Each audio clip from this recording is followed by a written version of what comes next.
Silavin evin iştere dişinem Hoş ya dilimin gu este bibinem Gefukin evin iştere difrinem Jibunaten urastim bi ahinem Navit elberdlimin hecaya Suzat elbamın gel ki buhaya Efina halki zemmanu çavaya Efina menu tejherdu dillaya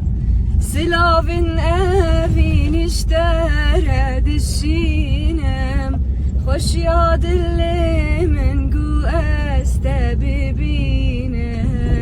Gefukin evin iştere difrinem Zibunaten urastim bi ahinem Silavin evin iştere dişinem Hoş ya dilimin gu este bibinem Gefukin evin iştere difrinem Jibunaten urastim bi ahinem Navit elberdlimin hecaya Suzat elbamın gel ki buhaya Efina halki zemmanu çavaya Efina menu tejherdu dillaya Silavin evin iştere dişinem Hoş ya dilimin gu